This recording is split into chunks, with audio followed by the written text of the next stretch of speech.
At a wedding, my husband's family insisted I move out of my own home so his newlywed brother and wife could have it. It's tradition, they said. My husband handed them my keys and whispered, "Make it quick." I pulled out a second set of keys and said, "Oh, you mean this house?" Their faces dropped as security walked in. I never thought I'd be in a situation like this. I mean, I knew my in-laws were entitled and had their own weird way of doing things, but this was another level. I, 33 female, have been married to my husband Dan, 35 male, for 5 years. We met at work, fell in love fast, and got married within 2 years. We had a good life, or so I thought. The house we lived in? Mine. Bought it before I even met him. My name was the only one on the deed. I paid the mortgage. I handled the bills. Dan contributed, but only toward shared expenses like groceries or utilities. This wasn't a secret. Everyone, including his family, knew the house was mine. Dan came from money, old, inherited, generations of wealth kind of money. I didn't. I worked my ass off for everything I had. His family didn't like that. They weren't rude exactly, but there was always this feeling that they were tolerating me. Like they thought Dan had made a mistake by marrying someone who actually had to work for a living. Over the years, I'd gotten used to the passive-aggressive comments. The "oh, you wouldn't understand. It's just a family thing" remarks. The little digs at my job, my background, my independent woman mindset. Yes, his mother said that. But I brushed it off. I wasn't trying to be part of their world. I just wanted a happy marriage.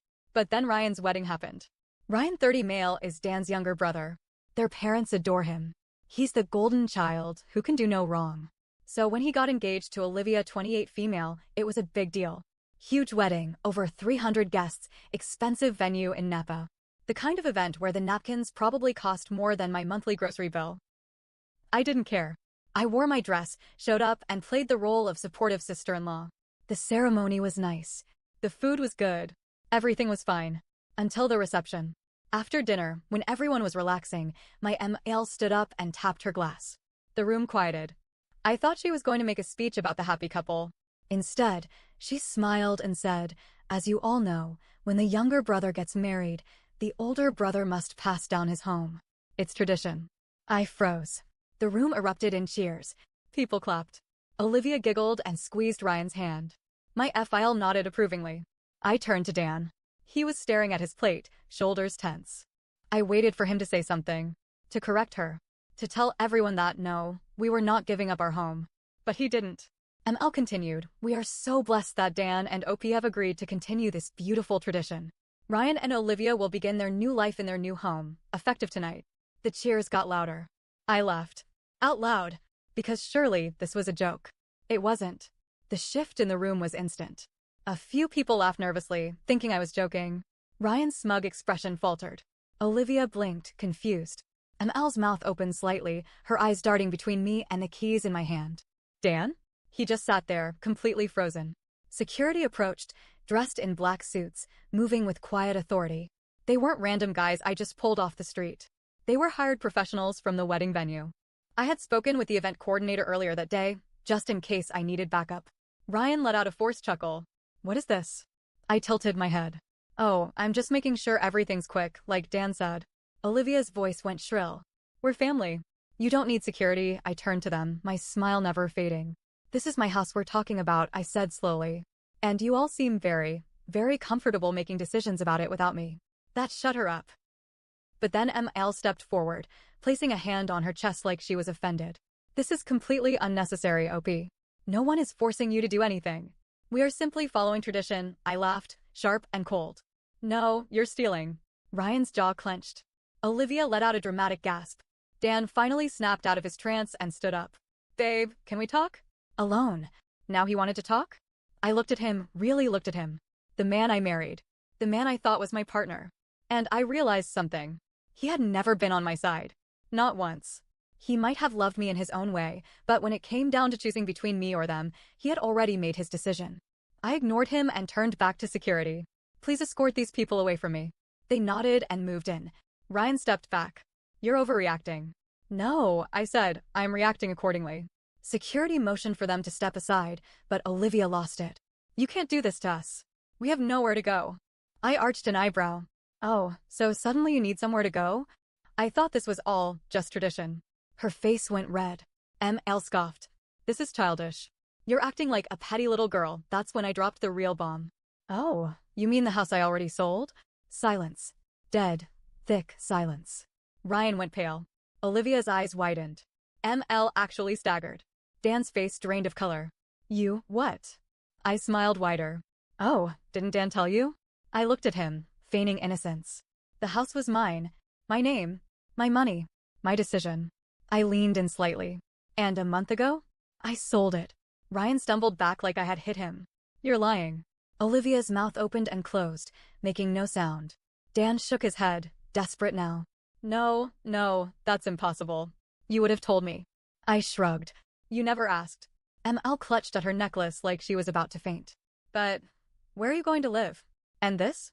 This was my favorite part. I slowly reached into my bag, pulled out another set of keys, dangled them in the air. Everyone stared. Dan's voice cracked. What is that? I smirked. My new house. That's when FL, who had been quiet this whole time, stepped forward. And everything took a turn. Up until this point, my father-in-law, FL, had been completely silent. He had sat there, watching, like this was some sort of game. But the moment I held up my new house keys, something shifted. FL cleared his throat, stepping toward me with an eerie calmness. Where did you move? He asked, voice steady but too controlled. I narrowed my eyes. Why do you care?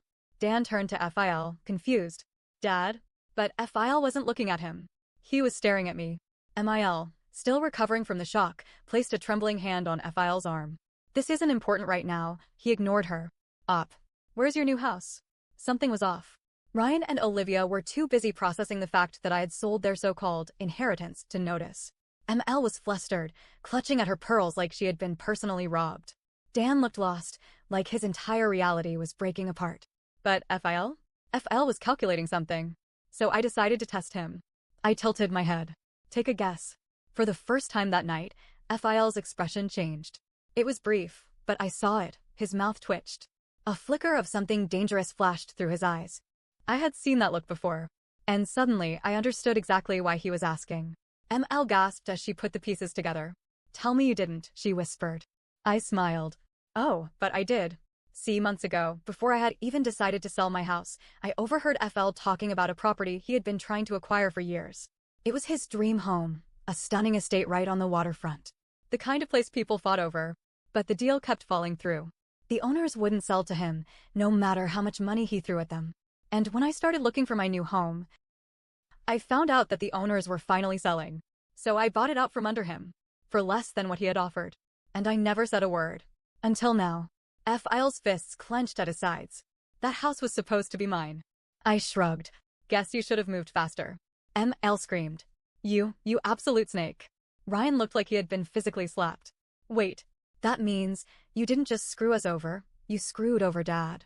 Dan, finally catching up, turned to me with horror. Opie, tell me this isn't true. I smiled. Oh, Dan, did you really think you were the only one who could betray someone? FIL's mask slipped. For the first time, he looked furious. You don't know what you've just done, he said, voice low. Oh, but I did. Because FIL had secrets. And I had all the receipts. A hush fell over the reception hall. Every whisper, every clinking glass, every movement ceased. All eyes were on us. FL's expression was carefully controlled, but I saw it, the tight jaw, the clenched fists, the way his eyes darkened. I had just humiliated him in front of his entire social circle. And I wasn't done. I took a step closer, lowering my voice so only the people at the table could hear. You keep talking about tradition, but let's be real, this was never about Ryan. This was about you, wasn't it? MIL gasped. Ryan and Olivia were still in shock, trying to process the fact that their golden future had just crumbled. Dan looked pale, like he wanted to be anywhere but here. But FIL? He didn't deny it. Instead, he smiled. Slowly. You're smarter than I gave you credit for, he admitted, voice low. ML turned to him, eyes wide. What are you saying? FL finally looked away from me and addressed the table. I was never going to let Ryan and Olivia live there permanently. That was just a way to get Opie out. He took a sip of his drink, completely unbothered. Once they moved in, I was going to have the property transferred into the family estate. Dan stiffened. Ryan's mouth fell open. Wait. What? Olivia's face contorted in rage. You mean you were never giving us the house? This was just some scam to get a better property for yourself. FL didn't even look at them. He was still staring at me. You outplayed me, he admitted, a little amused. I'll give you that. I could feel the rage radiating from Mil. You lied to us. You let me make a fool of myself, oh, please. Fil waved a dismissive hand. You really think I was going to let Ryan, who can't even balance a checkbook, own a multi-million-dollar home? Ryan turned bright red. Oh, Dad, you said enough. Fil's voice was cold. You weren't ready. Neither was Dan. You're all so concerned about what's fair, but fair doesn't mean smart. OP saw an opportunity. She took it. That's the difference between her and you. Mil snapped. How do you speak about our son that way? Her voice cracked, raw with betrayal. Fl set down his drink and finally turned to Dan, his firstborn, his legacy. The man who had spent his entire life trying to prove himself to this family. And what Fil said broke him. You were never meant to run this family, Dan. Dan staggered back, like his father had just hit him. What? His voice was barely a whisper. Fil's tone was matter-of-fact. You were a placeholder. I always planned for Ryan to take over. You were never strong enough to do what needed to be done. Dan's entire body went rigid. His face turned a ghostly shade of white. His hands trembled at his sides. Mil was horrified. We raised him for this. We sacrificed everything for, you raised him to be soft.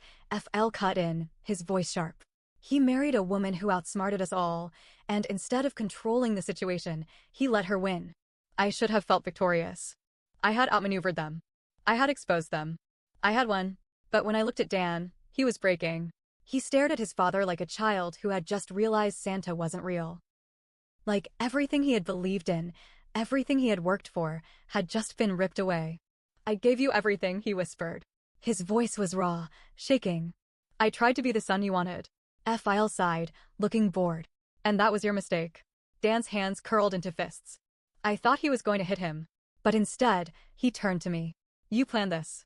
His voice was low, accusing. You knew this would happen. I exhaled slowly. I didn't plan this, Dan. But I knew how it would end. His eyes, those eyes I used to love, were full of something I couldn't recognize. Anger? Pain? Regret? Maybe all of it. Was I ever enough for you? He asked. I stared at him. You gave me away like a used toy, Dan. And now you're asking me if you were enough? He swallowed hard. I thought I was doing the right thing. I shook my head. No, you were doing what they told you was right. A long, aching silence followed. Ryan and Olivia were still reeling from Fil's betrayal. Ml looked like she was seconds from screaming. Fl had already moved on, checking his watch like this conversation had become boring. And Dan? Dan looked lost. Where do we go from here? He finally asked. And I realized he still thought there was a way to fix this. So I gave him my final answer. I don't know where you're going, Dan. I held up my keys. But I know exactly where I'm going. And with that, I walked away.